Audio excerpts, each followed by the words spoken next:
All right, let's try this again. Let's try this again.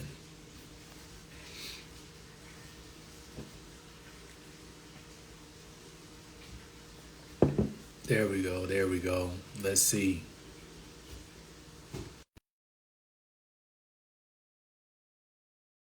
Get it jumping. What's up, everybody? Happy Thursday.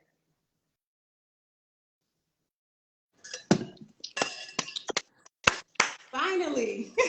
Man, I don't know what's going on in the Instagram streets, but I thought it was me. I was like, I could see the people in the chat, but I couldn't see you. and It was it like all blacked out. and it froze. What's up, everybody? What's up, K Passion? What's up? What's up? Hey, What's up? What's up? What's up? What's up? y'all. Can y'all Can you hear this? Can y'all hear can it? y'all hear us? I hope so. There we go. I'm seeing everybody coming in. I can hear you clearly. Happy New Year. Happy New Year. Happy New Year. How's it been going for you? Um, it has been a transition. It's been a journey. If I remember, you moved down south, Yes, I'm in Georgia now. That's Georgia. a whole that's a whole nother life. You already know everybody trying to move to Georgia. I don't have any Yeah. intentions. I love it here though, but it's been a journey. It still is. I'm still Right, adjusting. right. What's up, everybody? Hey y'all. What's up, Miss Week here? So this is just something I'm starting back up. I used to do live Instagram shows every Tuesday Okay. where I just got on here and just talk with people about stuff, relationships, things, mental health, healing, all of that. And so now I want to start back doing that again because I believe there's power and transformation in our conversations. I love that. So I want to keep having the conversations in front of people because we hear a lot of why don't certain people talk about certain information? And I think, well, some of them people have their own lives and aren't prioritizing sharing the information with other people because they got their own problems to deal with. They have their own life to live. But there are people who are willing to have conversations like this in front of people so that we can help others. But for me, it's been healing to me to talk about things. Yeah. So this series, Unscripted Conversations, is not the podcast, but this is just conversation we're gonna have. I And love so that. for those who are asking, I do plan on uploading these to YouTube. So we've already had two really great conversations. One about making requests in relationship, what is controlling, and what's a heartfelt request. And then on this past Tuesday, we had a conversation with Jason Phillips about confidence, how to build it, but what are some of the main pitfalls? What's up, everybody? What are some of the main pitfalls that we experience when building our confidence? Because we can all find the skills, we can start practicing them, but what are some of those roadblocks that will slow down our progress towards being confident? And so we discussed that this past Tuesday, and I will be getting those up shortly. So if you missed it, you'll be able to go watch it on YouTube. I will leave it up for maybe a night. I'll leave it up for a night, look at it, rewatch it, I'll share it, but then you'll have to go and subscribe to the YouTube channel, which is Love Unscripted HD. That's where you can catch all the episodes for my podcast and these unscripted conversations that will be coming up in the future. I have plenty of great guests, but the one we have here. So please introduce yourself to everyone who's here. Hi everybody. Hey y'all. I am Debora Faith. I am a certified coach. I'm a speaker. I'm a two-time author. And I am the owner, creator of the Exchange Place podcast, which is the home for healing. So I love everything healing. I love to see people gain emotional and relational intelligence and just see people in better places than we found them. So that is my heart, to see people heal.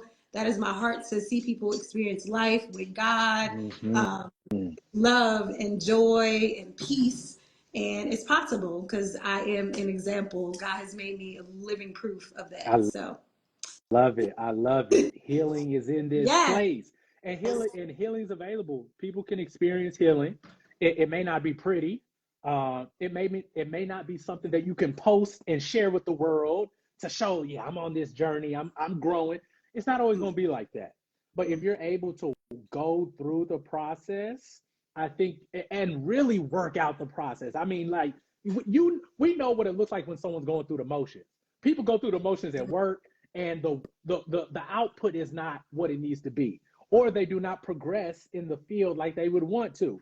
But those people who really take the time to go through the process, transformation, really do experience healing. And you can see it, you can hear it, and it's just all over you. So, we're going to talk about something tonight that I think a lot of people are going to resonate with, especially if we think about 2020 was a crazy year, 2021 was a crazy year, and many people experience this term called grief.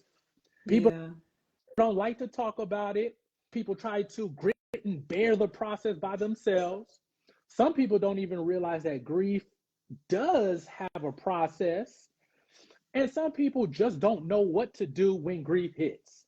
So I Yeah. think having a conversation tonight about what that looks like and what we can do while we're healing is going to be beneficial to some people. So I hope you all enjoy this conversation. So, Debora, let's go ahead and start here.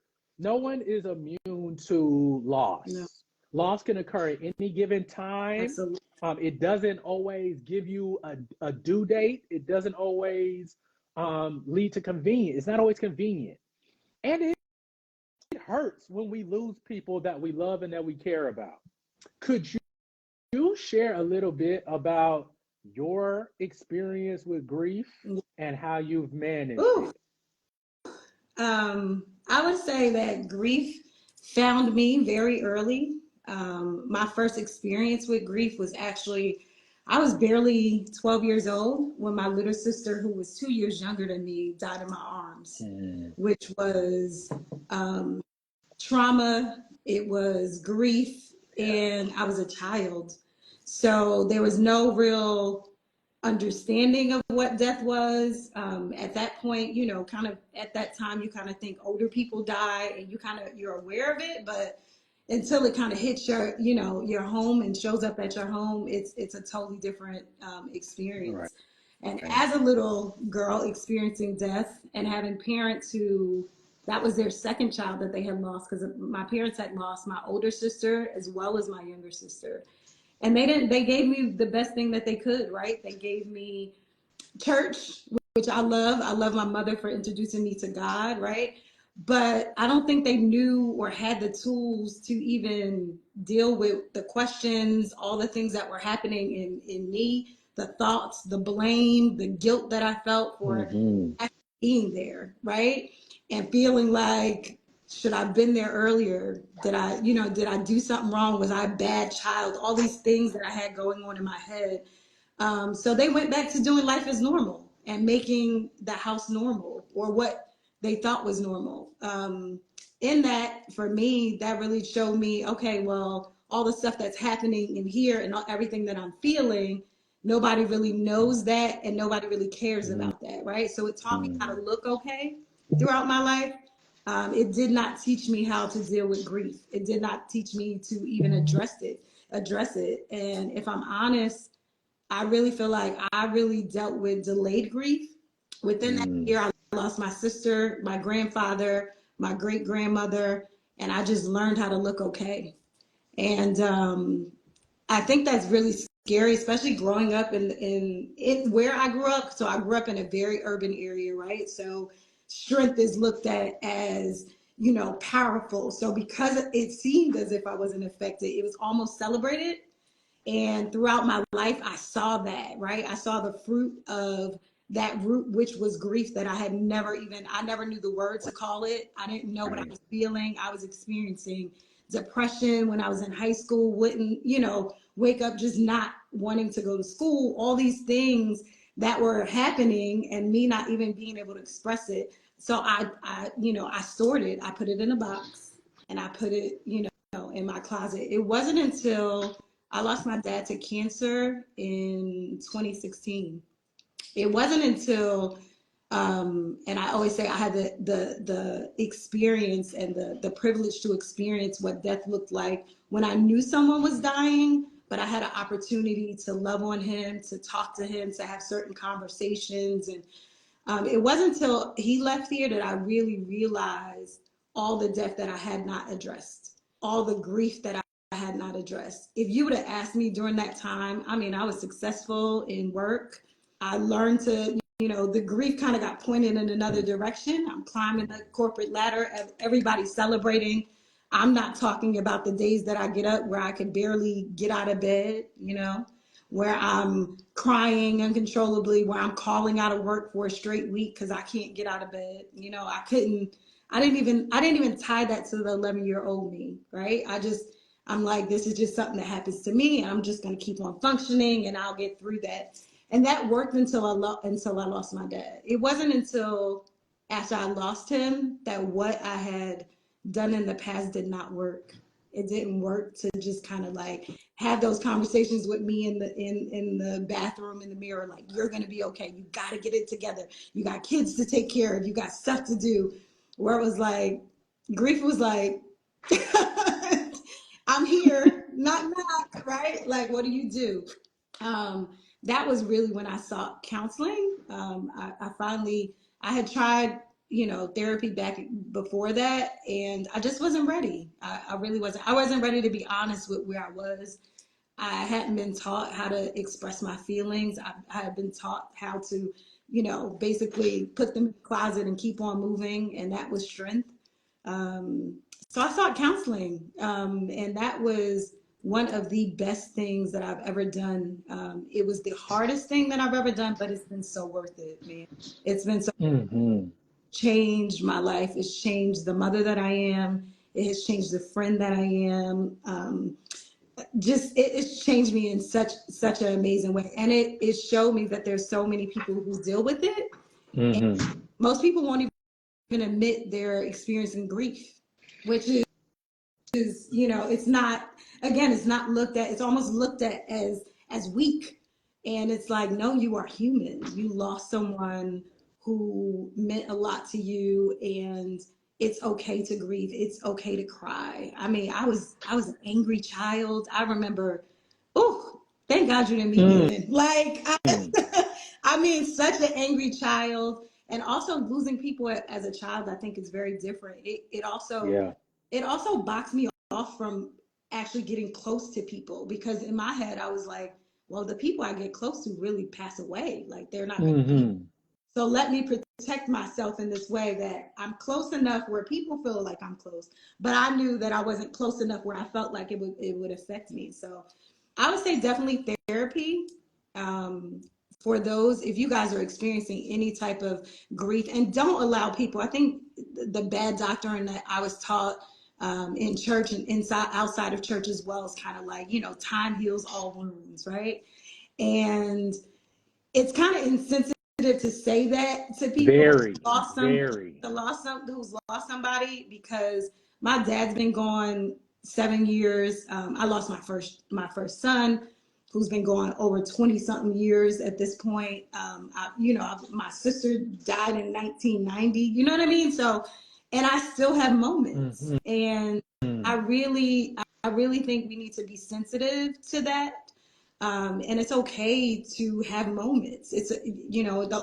I was talking to my coworker the other day, and we were talking about our dads, and she was like, the older I get, the more I miss him. And I said, that's so understandable, because as my children get older, there's times I want to pick up my phone and talk to my father, and I can't.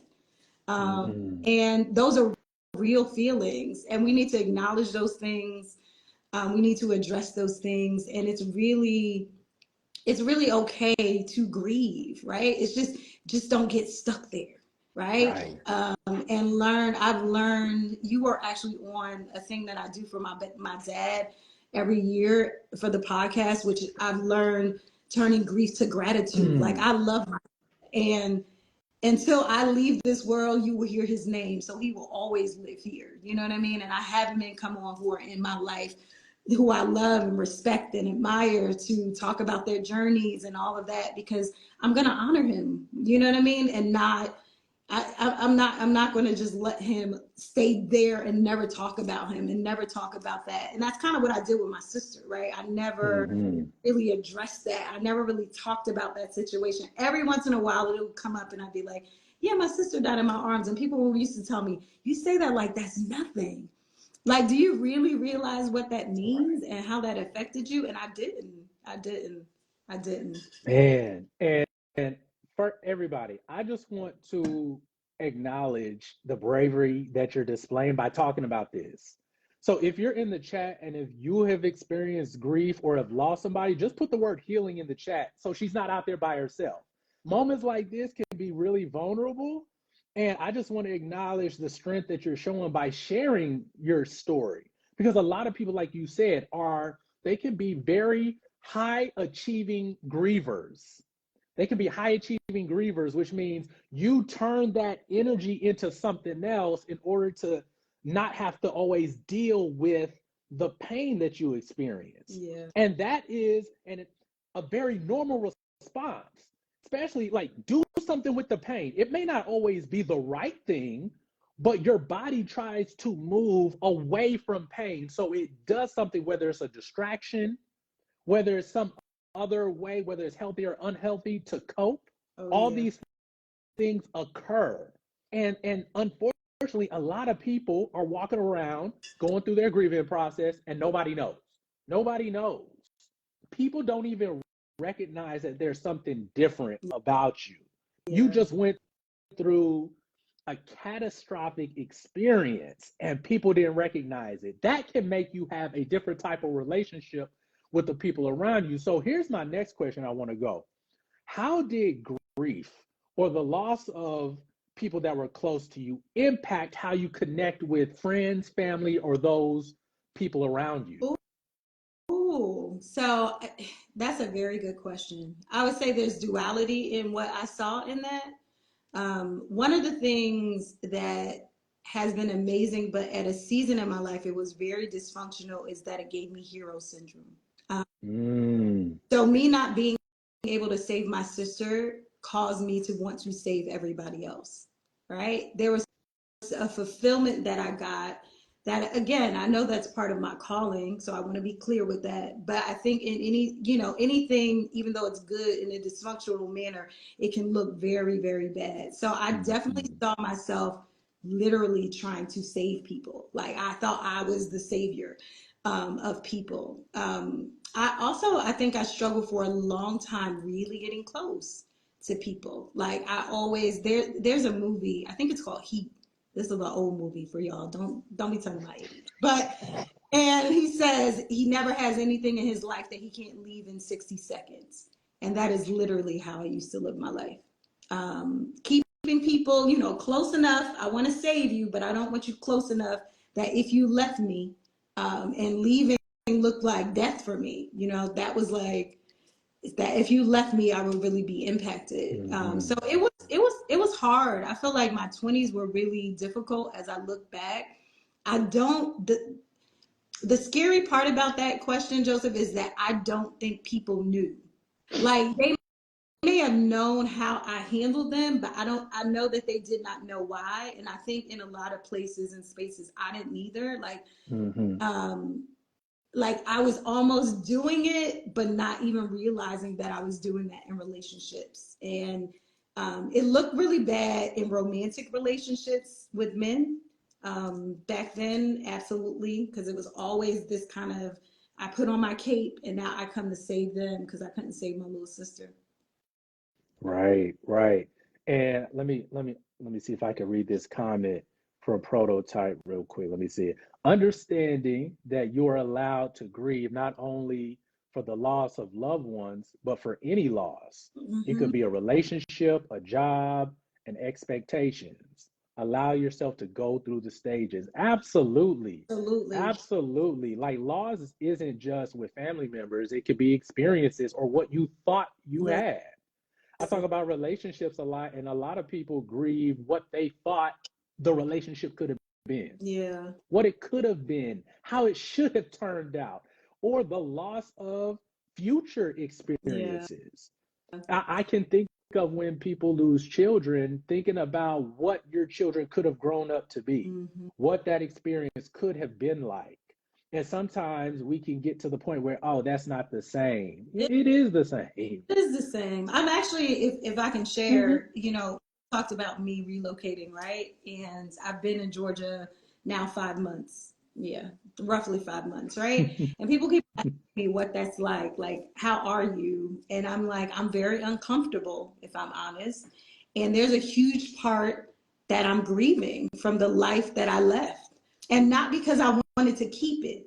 So let me be clear. It's not like, it's really hard to kind of, for those of us who have not been through that type of loss, right? It's like, I know that I'm in the place that I'm supposed to be, where God has called me, exactly where I'm supposed to be. But there's also a grief of the person that I knew, all of the things that I was in Jersey my whole entire life.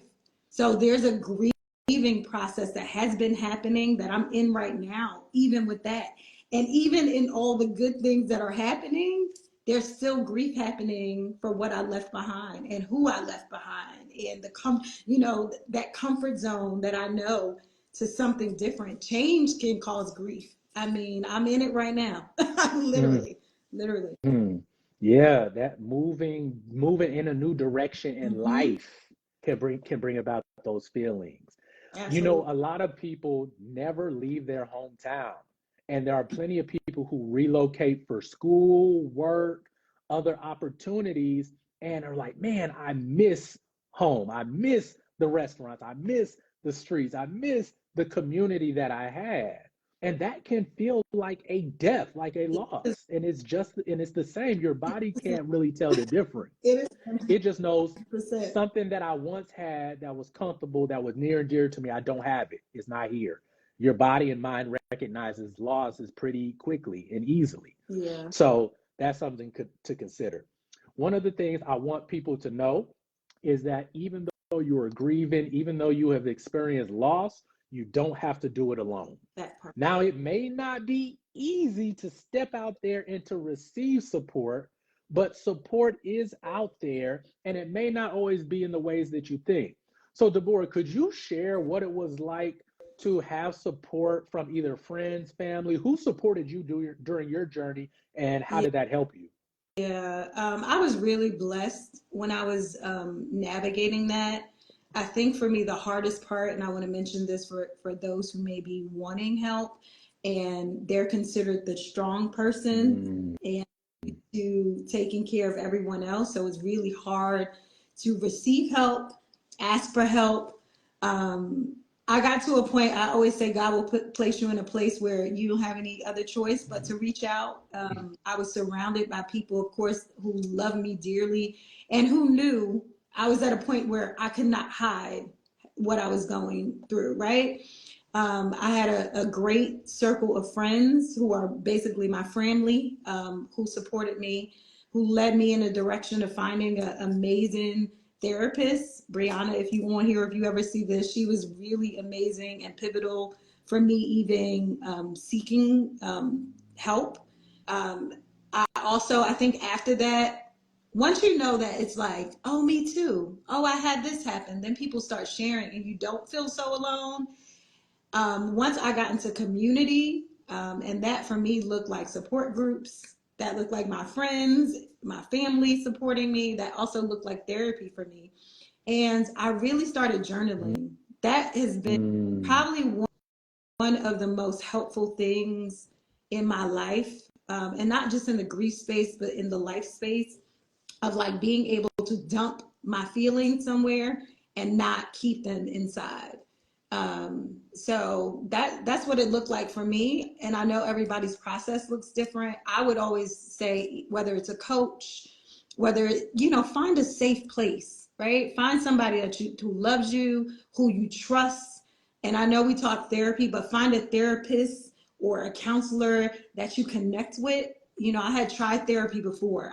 There was a point before my dad died that I knew something was wrong, and I tried a therapist, and I was just like, we just weren't connected, right? It's just like any relationship. Find someone that you feel comfortable talking to, that you feel comfortable reaching out to, that you feel safe sharing those vulnerable things about yourself and how you're feeling, where you can actually be honest and not go in there and act like everything's okay. Because I did that the first time when I went to therapy. But I would definitely, for those of you who are listening, who are in that place and space, talk to somebody. And that doesn't, again, it doesn't always have to be a therapist. It could be, a close friend who's been through that. I would also check out, podcasts.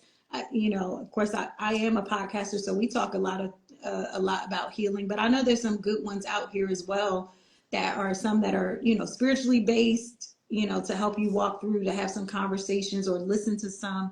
So that would be my suggestion for anybody who's in that place right now, or even think that I had delayed grief, right? I didn't even know I was grieving, right? I didn't. Had you asked me throughout my life when I'm climbing this ladder, I was like, I'm fine. I'm doing it. My family was celebrating me. I was like, you know what I mean? And I was struggling silently. So Right. yeah. So find somebody who you can trust and you feel comfortable with having those conversations. It definitely is tough when you're grieving to sometimes be the one to reach Mm-hmm. out, especially when you don't have the emotional bandwidth. You don't, I mean, there needs to be more talk about the physical ramifications of grief. It's not just the mood that people experience, it's the loss of appetite, lack of sleep, the fleeting thoughts. Like there's a lot that happens, and I think if we talk more about those experiences and those parts of grief, we can start to normalize the experience so people can reach out and get support. So when it comes to loss, it definitely changes us, but it can be for the better. It is definitely a learning experience. There are lessons in there that I think are unique to you specifically and that no one else may understand through the experience. So, how have you grown after your experience with grief? Ooh, I probably wouldn't even be sitting here before you if I had not experienced what I experienced. I always say, now I've experienced a lot of grief throughout life, but my dad's death, it literally changed my life. Um, and for the better. It taught me. I always say death teaches us how to live. I was blessed enough to have him. My dad lived 18 months with cancer.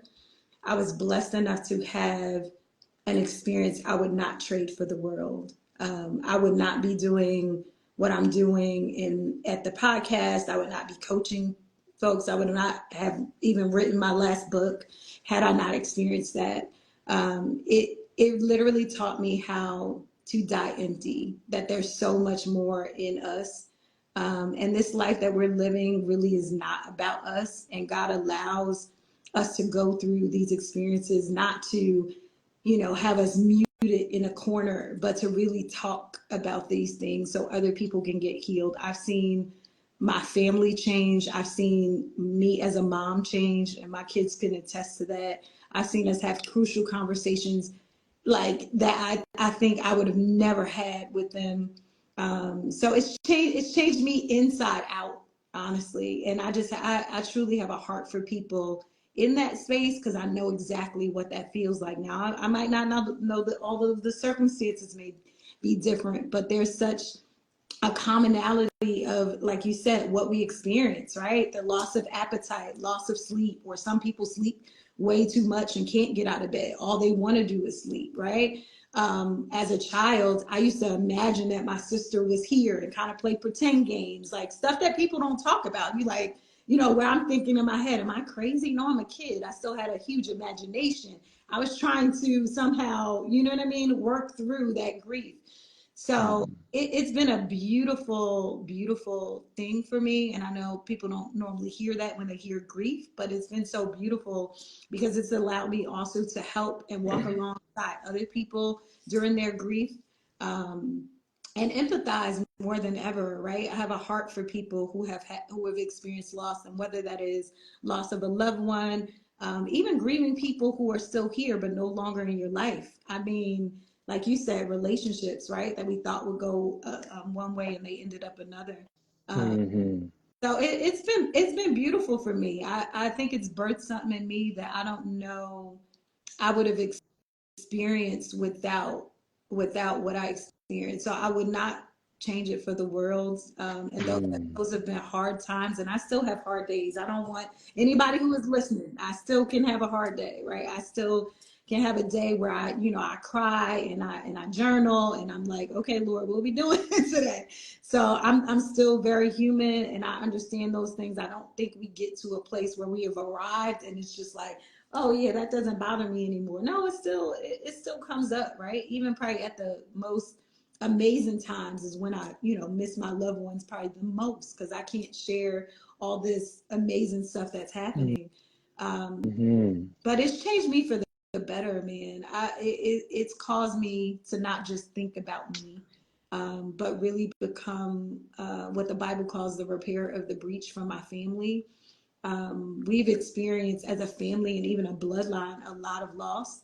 And again, it was kind of that, okay, we good. Everybody's gonna move on. And I'm like, no, it's okay to be hurting, right? It's okay to talk to somebody. It's okay to have a conversation. So it is just my hope. It's literally my life's desire that my life would change that trajectory for my bloodline and anybody else who ever comes in contact with me. So Mm-hmm. Man, I love it. Before we get to your final piece of advice, support, I just want to say I've had an opportunity clinically to sit across from people who have lost loved ones. And one thing that I can say with certainty is the sooner you are willing to go through the process of grief, the sooner you can get to the healing. Now, I'm not going to say how long that healing process is. I don't know how long you're going to be in the bargaining or in anger. Well, I don't know how long you're going to be in each of those stages, but you do have to start. And it may not be easy to start right away, but the sooner you start, the sooner you can start the process of healing and get to a place where you are able to have good days, where you can get to a point where you're ready to create rituals to memorialize your loved ones. mm-hmm. Be willing to go through the process. It's tough. I know it is. It's painful, but there is another experience on the other side of grief. And like you said, you're not every day is not going to be sunshine and rainbows. There are still going to be moments where you're going to do something. You're going to pick up an item in the mall and it's going to remind you of them and it's just going to Yep. flow. Like it's just going to happen.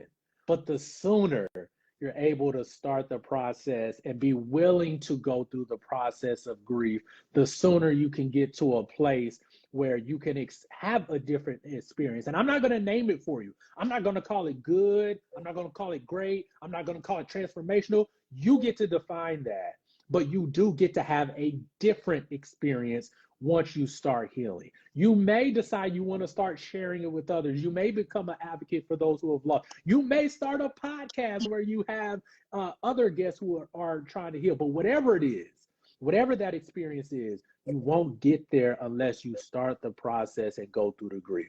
So, Debora, what are some words of encouragement you would give to someone who is sitting here listening, maybe still trying to deal with grief or about to go into or now willing to go through the process of grief? What type of encouragement would you give them?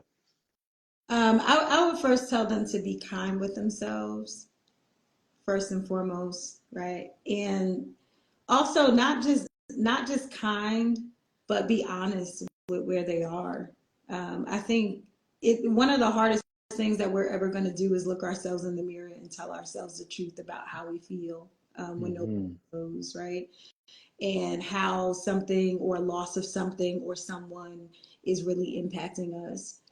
So that would be my first words of encouragement. Be kind to yourself, tell yourself the truth, and find somebody to talk to. And even if that's me, I definitely look at my DMs. People DM me all the time. I really have a heart for that because I know what it feels like. And sometimes, the people that are closest to you, you don't feel as comfortable sharing that part, right? So sometimes you do need a stranger so to speak, to have that conversation, or somebody that relatable who's been there to help you walk through. So I would say definitely get yourself in some type of community, whatever that looks like. And if you don't have somebody in your life to talk to, please reach out to me. I'm always in my DMs and talking to people and hopefully helping them, find someone to, whether it's a coach or whether I'm the coach or whether it's a therapist. And I'm trying to really create, that's part of the podcast, is I really want to create a circle. So I have people push them out to and say, hey, I know you started with me, but I'm not qualified to handle this and walk you through this. So I have somebody, and let them pick someone that, really fits them and that they feel comfortable in talking to. But do not go through this alone. Trust me, I spent years handling it alone, or what I thought looked like handling alone. But grief will handle you. So it will handle you, and it might not be overnight. I lost my sister when I was barely 12 years old. I fast forward to my dad dying in 2016, right? That was really when grief handled me, but it got to me. So you may not be, it may not be tomorrow, but eventually it'll come up, and it's coming up. This is the other thing that I want people to think about, and this is an encouragement, but also something to think about. It's coming up, and the people around you are seeing it. You just don't label it as grief. So the anger that my children used to get, that was part of my grieving, right? That was how I was grieving and how it was coming out. Some of the insecurities and why I was climbing the corporate ladder the way that I was part of grief, and me trying to show up a certain way and look like I didn't, nothing bothered me, and I could just get over things and keep it going. So it is showing up. You might not call it grief, but it is grief. And we call it, oh, that's just how I am. And it's not. That's not how God has created us. And that's not how you are. So my question to somebody who is grieving is, who would you be if you healed that thing, right? Who would you be? How would you show up? What would people say? They wouldn't say, oh, she got a nasty attitude. What would people say about you when you heal, right? People tell me sometimes, oh, you so, and I'm like, if you only knew who I used to be. You didn't get to experience that part of me, but I know that part of me that existed. So what would people say about you if you were the healed version of you and you got to the other side, to the different that Joseph just talked about, right? To the, we don't know what that looks like, but what would people say about you when you got to that side? It's possible. Oh man, you spoke a whole word tonight. Debora, thank you for joining us tonight. Please let everybody know where they can find you at. Oh yeah, you can find me on every platform that there is. It's I am Debora Faith, and no H. It's I am Debora Faith. On Instagram, I'm on YouTube, and the Exchange Place podcast. You guys can come over and listen. We've actually wrapped up one season, and we're about to start another one. I'm getting settled, and I'm grieving through this process and journey of getting to another state, but we'll be starting up the podcast for the 4th season coming soon. Yeah. Congratulations. So y'all go follow her. I thank everybody who tuned in tonight. Hopefully this blessed you and gave you some tips and strategies for dealing with grief. And that is all we have for tonight. I'll see you all next week. Bye. Peace. Thank you, Joseph. Oh, no problem.